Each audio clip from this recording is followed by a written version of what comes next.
Even when you feel low, you can still go. Even when you feel slow, you can still go. Even... Coucou tout le monde, j'espère que vous allez bien. Alors on se retrouve aujourd'hui pour la deuxième vidéo de cette série Transformation psychophysique. Déjà je tenais à vous remercier pour l'accueil que vous avez fait à la première vidéo. Je vous remercie pour tous vos retours bienveillants, vos commentaires voilà, qui m'ont beaucoup touché. Et également vos partages d'expérience comme vous l'avez fait, que ce soit par message, par commentaire ou par mail. Vraiment du fond du cœur, merci. Et donc on est parti pour cette deuxième vidéo qui cette fois traitera de par quoi et pourquoi j'ai commencé. Voilà. Parce que l'essentiel quand on veut changer, c'est de savoir pourquoi on veut changer. Donc on y va, c'est parti, à tout de suite. Voilà, donc pourquoi est-ce qu'on veut entamer une transformation physique ou psychologique, ou les deux, pourquoi pas, comme moi c'est le cas. C'est une très bonne question et je vous dirais même c'est la première question à vous poser avant même d'entamer une quelconque transformation, un quelconque changement, un quelconque travail sur vous-même.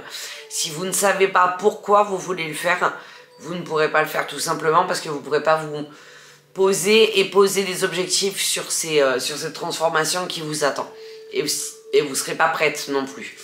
Du coup, voilà, première question, pourquoi? Physiquement, admettons, vous voulez faire une transformation physique, pourquoi est-ce que vous voulez changer physiquement? Pour la plupart d'entre nous, ce sera pour répondre à une image, pour dire de correspondre à telle ou telle personne, telle ou telle image que la société nous impose, que notre entourage nous impose. Donc voilà, par exemple, pour dire, moi personnellement, dans toute ma vie, j'ai été au régime, et je voulais être au régime et perdre du poids tout simplement parce que j'en avais marre d'entendre « Ah, tu serais beaucoup plus belle avec quelques kilos en moins » ou « Tu te sentirais mieux si tu pesais moins » ou enfin voilà, rien que tu serais beaucoup plus belle avec des kilos en moins, comme si le fait de peser le poids que je pèse me rendait moche en fait. Et du coup, ça a mené à une image tronquée de moi-même et donc je voulais changer pour transformer cette image qu'on m'avait imposée en fait et qui s'était ancrée en moi sans même qu'elle soit forcément juste, puisque j'ai pas été grosse tout au long de ma vie. Je dis grosse parce que pour moi c'est un terme très péjoratif. Pour moi il n'y a pas de gros, il y a des gens avec des formes différentes, mais voilà, comme si le fait d'être grosse me rendait moche en fait, donc il fallait que je change pour devenir belle. Alors qu'en fait, je vois pas en quoi quelques kilos de plus ou de moins me rendraient plus belle ou plus moche.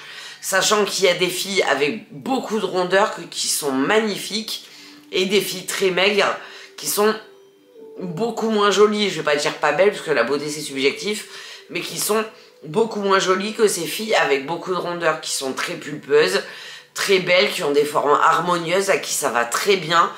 Voilà, moi j'estime qu'on ne peut pas juger de la beauté d'une femme en fonction de sa taille de pantalon, voilà, bref. Toujours est-il que toute ma vie j'étais au régime, toute ma vie j'ai maigri, regrossi, maigri, un peu plus regrossi. Tout simplement pourquoi? Parce que je ne le faisais pas pour les bonnes raisons. Je ne le faisais pas pour moi, je ne le faisais pas pour une raison valable et j'avais jamais réellement réfléchi aux raisons pour lesquelles je voulais changer. Donc pourquoi j'ai commencé? J'ai commencé parce que je me suis posée et me suis demandé qu'est-ce qui te plaît, qu'est-ce qui te plaît pas chez toi et pourquoi tu voudrais changer en fait. Et dans toutes ces réponses, à aucun moment il n'a été problème de mon poids ou du reflet que j'avais dans le miroir de ce poids, mais toujours de problèmes de santé en fait. Le poids me dérange parce que j'ai mal au dos, parce que j'ai mal aux articulations, parce que quand je monte les escaliers je suis essoufflée, parce que je ne peux pas marcher longtemps parce que sinon je subis, parce que je ne peux pas faire de sport parce que sinon je subis. Toutes ces réflexions m'ont mené à un problème de santé. Et donc j'en ai conclu qu'il fallait que je perde du poids, non pas pour correspondre à une image qu'on m'impose, ou à une image que la société m'impose, ou une image que mes proches pourraient éventuellement imposer, mais tout simplement parce que j'ai envie d'être en bonne santé, j'ai envie que cette bonne santé soit installée et qu'elle dure des années pour être en bonne santé le plus longtemps possible pour mes filles. Je vous rappelle que j'ai 43 ans, j'ai un bébé de 21 mois, je compte bien la voir grandir, je compte bien la voir se marier, avoir des enfants. Voilà, j'ai envie d'avoir une vie saine et sereine le plus longtemps possible. Pour ça, il faut que je perde du poids. Pour perdre du poids, comme je vous l'ai déjà dit, il faut que je passe par une transformation psychologique et donc j'ai décidé de mettre en place une transformation psychophysique. Ça a été ma première réflexion.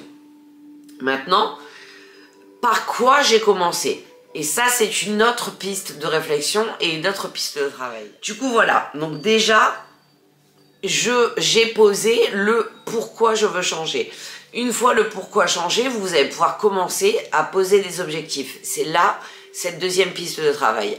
Des objectifs qui soient accessibles, certains et raisonnables. C'est-à-dire ne pas vous dire je veux perdre 70 kilos. Non, non, c'est pas possible. Vous allez vous dire je veux perdre 70 kilos, ça va prendre un temps monstre, vous n'allez jamais tenir sur la longueur, vous allez au bout d'un moment péter les plombs parce qu'il y a des mois où vous ne perdrez pas du tout. Donc si vous avez dit, admettons, je veux perdre 70 kilos en 12 mois et que vous vous apercevez en 6 mois que vous n'en avez perdu que 10, vous allez craquer, lâcher l'affaire et hop, c'est bon, on arrête là et on recommence à zéro. Fixez-vous des objectifs toujours petits, enfin petits, tout est relatif, atteignables, raisonnables, certains et dans un laps de temps raisonnable. Donc moi, mon premier objectif, ça a été de me dire, je vais manger sainement, je vais me mettre à l'exercice physique et ça tous les jours. Voilà, tous les jours, tous les jours, tous les jours. Je me suis pas fixé d'objectif de poids, je sais que j'ai tant de poids à perdre, j'ai, allez, 25 kilos à perdre, on va dire. Oui, c'est ça, 25 kilos à perdre. Mais en combien de temps, je m'en fiche. Pourquoi? Parce que j'ai mis toute une vie à prendre ces kilos. J'ai mis toute une vie à devenir, à avoir ce corps qui malgré tout continue à me tenir debout, qui malgré tout continue à m'obéir. Maintenant, ce que je veux, c'est le respecter. Pour respecter ce corps, je dois d'abord manger sainement. Donc mon premier objectif, ça a été de manger sainement tous les jours, sans excès, sans me dire tiens, je me fais un cheat meal. Non, voilà. Pareil, quand on démarre un programme de transformation physique, souvent on vous dit une fois par semaine, accorde-toi une journée de cheat meal. Moi, je trouve ça inutile parce que si vous mangez sainement et de façon gourmande, vous allez vous régaler tous les jours et vous n'avez pas besoin à un moment donné de craquer, d'aller vous taper un McDo à 2000 calories. Si vous mangez des choses que vous aimez au quotidien, qui vous semblent bonnes et qui sont saines, vous pouvez très bien manger un burger maison et vous régaler encore plus qu'avec un McDo. Alors que si vous faites un cheat meal, pour moi c'est une ouverture au craquage en fait. Vous allez vous dire ouais, aujourd'hui c'est bon, je mange ce que je veux. Vous aurez fait toute votre semaine sainement. Le samedi cheat meal, vous allez manger 4000 calories d'un coup et vous aurez cassé votre semaine. Alors oui, un jour de temps en temps, manger plus que d'habitude en termes de calories, c'est nécessaire pour rebooster le métabolisme, là je suis d'accord, mais manger un cheat meal à 4000 calories, non, c'est pas utile. Donc moi, mon premier objectif, ça a été de me dire, je mange à partir de maintenant sainement tous les jours. Tu ne penses pas à un jour par semaine où tu craqueras, tu n'en auras pas besoin, puisque tu vas essayer de faire les choses bien, essayer de te régaler au quotidien avec une nouvelle alimentation, puisque le but, c'est que ton alimentation te tienne tout au long de ta vie. J'ai décidé qu'à partir d'aujourd'hui jusqu'à la fin de ma vie, je mangerai toujours sainement. Je vous rappelle que c'est un objectif personnel. Je vous dis pas faites ce que je dis, hein, parce que je fais nani nana. Là-dedans, il n'y a aucune obligation de me suivre ou de faire comme je vous dis. Je vous dis tout simplement que moi, mes objectifs, c'est ça, manger sainement. Et à partir d'aujourd'hui, faire du sport tous les jours. Il a fallu entrer ça dans une routine. J'ai découvert le Miracle Morning, vous le savez, ça fait 30 jours aujourd'hui, pile poil, que j'ai mis en place ce Miracle Morning qui pour moi a été salvateur, puisqu'il me permet de réaliser un de ces objectifs tous les jours, peu importe le jour de la semaine, du lundi au dimanche, tous les jours je fais de l'exercice physique, à plus ou moins forte intensité, puisque le week-end je me laisse un peu plus tranquille, donc la semaine en ce moment je fais 30 minutes de renforcement musculaire tous les jours. Le week-end, je vais favoriser une séance de yoga. Voilà, je me suis aperçue que vouloir en faire trop tous les jours, ça m'épuisait. Donc j'ai arrêté. Il faut être raisonnable. Hein. Je fais donc mon défi squat, mon défi crunch que j'ai intégré à ces 30 minutes de renforcement musculaire. Je me suis pris un élastique de sport à Decathlon. Et tous les jours, je fais 30 minutes de renforcement musculaire du lundi au vendredi et le week-end 15 minutes de yoga. Ou le week-end mon renforcement musculaire et le mardi et le jeudi j'intègre, puisque je n'ai pas Aria, j'intègre 15 minutes de yoga supplémentaires à mes 30 minutes de renforcement musculaire, puisque ces objectifs que je me suis fixés et que je veux atteindre sont très bien, mais ne doivent surtout pas empiéter sur ma vie de famille. Je ne dois pas perdre de temps avec mes enfants, je ne dois pas perdre de temps avec mon compagnon, il n'y a pas d'intérêt, sinon c'est quel intérêt tu changes, mais à côté de ça tu gâches ta vie de famille. Non, mon but à moi, avant toute chose, c'est d'être en bonne santé pour pouvoir apprécier encore plus ma famille. Du coup, ça doit rester un objectif raisonnable. Et un objectif qui ne prenne pas trop de temps dans votre vie, puisque ça doit devenir votre mission de vie en fait. Donc il faut que vous puissiez le faire tous les jours. Cet objectif que vous allez vous fixer devient votre principale mission du quotidien. Pour que vous puissiez la réaliser tous les jours, il faut que ça soit sur un laps de temps assez court pour pouvoir l'intégrer dans une routine. Si vous prévoyez 2 heures de sport tous les jours, c'est bien pour les personnes célibataires qui n'ont pas d'enfants, qui n'ont pas de vie de famille, qui n'ont pas de responsabilité en dehors de leur travail. Là oui, vous avez le temps, vous sortez du boulot, vous allez 2 heures à la salle de sport, c'est parfait, c'est très bien pour vous. Et je dirais même, vous avez raison d'en profiter tant que vous le pouvez, puisqu'une fois que vous aurez une vie de famille, ce sera différent. Mais pour quelqu'un qui a une vie professionnelle active, qui a une vie de famille, qui a voilà, une vie bien remplie, une vie sociale également, il faut pouvoir l'intégrer à votre quotidien pour pouvoir le faire tous les jours et ne pas vous trouver d'excuses sur le fait de vous dire j'ai pas le temps, je peux pas le faire, ouais c'est bien gentil Jenny mais bon moi je peux pas, je me sens pas, j'ai pas le temps, je peux pas intégrer ça. Si vous pouvez, c'est faux. Comme je l'ai dit encore en live samedi, tout ça c'est des croyances limitantes. Vous avez tous forcément 30 minutes par jour de disponibles où vous pouvez vous les octroyer pour faire du sport, faire de l'écriture, faire de la lecture, peu importe ce que vous aurez envie de faire. Mais déjà, 8 minutes de sport par jour, ça peut vous faire du bien. Donc ne dites pas que vous n'avez pas le temps. Dites plutôt que vous ne vous êtes pas fixé vos objectifs ou, comme je vais y venir tout de suite, que vous vous laissez dicter par ce que la société nous apprend, à savoir parler avec votre ego. Et comme votre ego vous dit « tu n'y arriveras pas », tu vas échouer, ça sert à rien de te lancer. L'excuse facile, c'est quoi? C'est j'ai pas le temps. J'ai pas le temps, donc je fais pas. Excusez-moi, je fais une petite pause, je tousse et je reviens. Voilà, j'ai retrouvé un petit peu de ma voix. Je suis désolée, j'ai la voix très cassée, très rauque en ce moment. Je sais pas ce que j'ai, mais j'essaye de l'éclaircir le plus possible pour avoir une voix audible et qui ne soit pas désagréable à écouter, puisque ce format de vidéo est voué à être une sorte de podcast en fait, que vous pouvez écouter sans regarder. Du coup voilà, donc j'en étais à une société dictée par l'ego. L'ego c'est quoi? C'est tous ces masques que vous enfilez pour cacher vos blessures. Je vous rappelle que je vous ai conseillé sur le live samedi, sur le blog et dans ma première vidéo, certaines lectures, les 5 blessures en font partie. Si vous ne l'avez pas encore lu, je vous conseille vivement de le lire puisque ça vous apprendra beaucoup de choses sur vous et sur l'ego. En fait, l'ego, qu'est-ce que c'est? C'est votre cerveau va détecter une blessure, va détecter quelque chose qui vous fait du mal, et pour ne pas le montrer, le faire ressortir, vous allez enfiler un masque qui va vous forcer à cacher cette blessure. Pourquoi cacher cette blessure? Parce que montrer ses blessures à l'heure actuelle, c'est un signe de faiblesse. Je vous parle en connaissance de cause. J'ai enfilé beaucoup de masques tout au long de ma vie. J'ai refusé de montrer mes faiblesses, entre guillemets. Pour moi, c'était des faiblesses.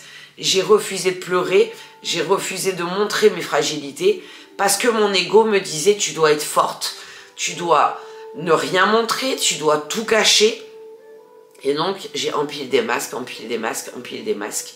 À l'heure actuelle, j'apprends à retirer ces masques. J'ai découvert, compris, accepté mes blessures, pardonné à ceux qui m'ont blessé. Donc, j'ai pu retirer ces masques. Je peux à l'heure actuelle pleurer devant une vidéo TikTok sans en avoir honte. Parce qu'en fait, le truc, c'est pas ce qui fait que vous êtes faible ou pas faible, c'est pas de montrer vos fragilités. Au contraire, admettre que vous avez une faiblesse, c'est déjà être très fort. C'est comme admettre qu'un alcoolique admette qu'il est malade, c'est une force exceptionnelle. Pour moi, de savoir reconnaître sa fragilité, sa faiblesse, ça vous demande plus de force que de la cacher. Or, votre ego vous pousse à cacher ses fragilités. Donc en fait, votre ego vous pousse à être faible. Tout simplement. Il y a un moment donné, il faut se rendre compte de ça. Pour moi, si vous laissez votre ego dominer votre personnalité, vous êtes voué à être faible.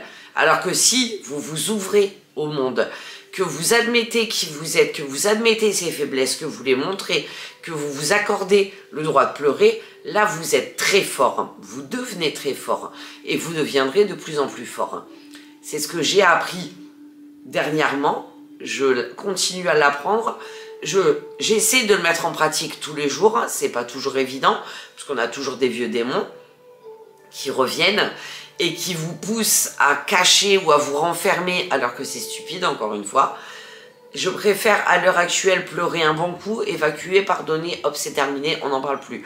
Comme j'ai expliqué à Jonah, on parle beaucoup plus aussi en ce moment, et avec Jonah et avec Roman, je leur ai expliqué que la loi des 5 minutes, quand on a une grosse galère, ça vous permet de surmonter plus de choses que de ruminer. Qu'est-ce que c'est cette loi des 5 minutes? C'est, vous avez un coup de nerf, vous ragez pendant 5 minutes, c'est fini, vous passez à autre chose, vous pardonnez, c'est terminé. Voilà. C'est ce que j'essaie d'appliquer tous les jours. Si je dois pleurer pendant 5 minutes pour passer à autre chose, je pleure pendant 5 minutes et après je passe à autre chose. Toujours est-il que ce que j'étais en train de vous dire, parce que là, je suis en train de me perdre un petit peu, ça fera l'objet encore une fois d'une prochaine vidéo. Mais si vous laissez la société actuelle vous dominer, vous allez être dominé par l'ego et l'ego vous poussera à dire « j'en suis pas capable, j'y arriverai pas, donc je le ferai pas ». Donc, vous n'allez jamais changer, donc vous allez continuer à être mal dans votre peau, donc vous allez continuer à enfiler vos masques, donc vous ne serez jamais la personne que vous devez être et forcément vous ne serez jamais heureuse. Donc, pour faire un petit résumé, première question à vous poser, pourquoi est-ce que vous voulez changer? Une vraie raison. Si vous n'avez pas de vraie raison, n'entamez pas de changement, ça ne sert à rien, c'est que pour le moment vous n'êtes pas prête. Pas que vous n'avez pas besoin de changer, pas que vous n'avez pas envie de changer, mais vous n'êtes pas prête à changer. Être prête à changer, c'est quoi? C'est admettre ses blessures, les accepter, les accueillir et pardonner. Pardonner à ceux qui vous ont fait du mal et vous pardonner à vous-même. Vous ouvrir, poser les problèmes, une liste d'objectifs atteignables, raisonnables et quantifiables et faire tout pour les mettre en réalisation, c'est-à-dire faire de cet objectif une mission de vie, tout simplement. Ma mission de vie à l'heure actuelle, c'est de perdre du poids pour avoir une vie saine, donc avoir une vie saine et devenir la meilleure version de moi-même. Mes deux objectifs, c'est ça. Et là, je suis en route vers cette personne que je voudrais devenir, que je ne connais pas encore, mais que j'ai hâte de rencontrer. Quand vous aurez posé ces choses-là, vous n'aurez même plus besoin de vous demander est-ce que je suis prête à changer ou pas, puisqu'en final, sans que vous vous en soyez rendu compte, le changement aura déjà commencé. Sans que vous ayez commencé quoi que ce soit, sans que vous ayez démarré quoi que ce soit, sans avoir fait aucun travail, aucune assiette, rien, vous aurez déjà commencé à changer. Simplement parce que vous vous serez posé les bonnes questions et que vous aurez commencé un travail sur vous-même. Et déjà là, c'est énorme. Du coup, voilà pour cette petite vidéo. J'espère n'avoir rien oublié. Je vais re-regarder vite fait. Non, je pense n'avoir rien oublié, à part vous dire peut-être, oui, ça va vous prendre du temps. Oui, ça risque de vous apporter un peu de fatigue, comme moi vous l'avez vu à travers mes vidéos. J'ai été extrêmement fatiguée là pendant plus d'une semaine, on me l'a souvent dit, on me l'a dit en commentaire, on me l'a dit en live, on me l'a dit, oui, j'ai été extrêmement fatiguée, je m'en cache pas. Oui, j'ai été même exténuée, je vais pas non plus m'en cacher. J'ai eu un niveau de fatigue que jamais je n'avais connu. Mon corps m'a dit et m'a fait comprendre de ralentir le jeu et d'augmenter mes apports caloriques. Pour la première fois de ma vie, je l'ai écouté, j'ai pas forcé, j'ai accueilli cette fatigue, j'ai pris les renseignements qu'il fallait auprès du nutritionniste pour savoir ce que je devais modifier dans mon alimentation, j'ai augmenté mon niveau calorique et vous me retrouvez un peu plus en forme. Pas encore au niveau de forme que je veux atteindre, mais je sais que je l'atteindrai puisqu'il fait partie de mes objectifs. Et qu'à partir d'aujourd'hui, je remplirai tous mes objectifs, comme vous le savez, mon mantra est, je parviendrai à cette transformation physique puisqu'aucun échec n'est envisageable. Voilà, c'est tout, c'est aussi simple que ça. Donc ça ne me fait pas peur, je sais que j'y arriverai, j'ai posé mes objectifs, j'ai posé la liste des tâches à effectuer et je me donne tous les moyens pour réussir. Je mets en place des choses, je les applique et je les tiens sur le long terme. Tout simplement parce que je sais pourquoi je veux le faire. C'est aussi simple que ça. Je le fais pour personne d'autre que moi, je le fais pour ma santé et c'est ça le plus important. Voilà. Donc sur ce, moi je vais vous laisser là. Je vais vous laisser méditer sur ces quelques mots et j'espère que ces vidéos vous serviront déjà à devenir une meilleure version de vous-même sans avoir même commencé le moindre travail sur vous-même. Voilà, j'espère, sans, comment dire, sans prétention aucune, sans ego qui parle, c'est mon cœur là qui vous parle. J'espère que cette vidéo vous aidera autant que les vidéos que j'ai pu regarder moi avant ça, ou que les livres que j'ai pu lire avant de vous retrouver, et que ça créera en vous une étincelle qui vous donnera envie de réfléchir sur pourquoi vous avez envie de démarrer une transformation, pas forcément physique mais peut-être psychologique. Pourquoi est-ce que vous ressentez le besoin d'ouvrir votre cœur et de guérir ces blessures? Pourquoi est-ce que vous avez conscience d'avoir des blessures mais vous touchez du doigt sans savoir lesquelles elles sont? J'espère pouvoir vous apporter tout ça et vous aider aujourd'hui et dans l'avenir à travers les prochaines vidéos. Voilà, sur ce, je vais vous laisser là pour cette vidéo et je vous retrouve très vite. J'espère que le sujet vous intéresse. Si c'est le cas, n'hésitez pas à me le dire en commentaire. Si vous voulez plus de vidéos qui traitent de ces sujets et plus souvent, n'hésitez pas à me le dire également en commentaire. Je vous invite également à me rejoindre sur Instagram où j'en parle un peu plus souvent et en story et à travers mes assiettes au quotidien. Également sur TikTok et dorénavant sur le blog jennysreallife.com. Vous avez le lien dans la barre d'infos où je publie tous les jours sans exception un nouvel article avec la chose sur laquelle j'ai travaillé le jour en question.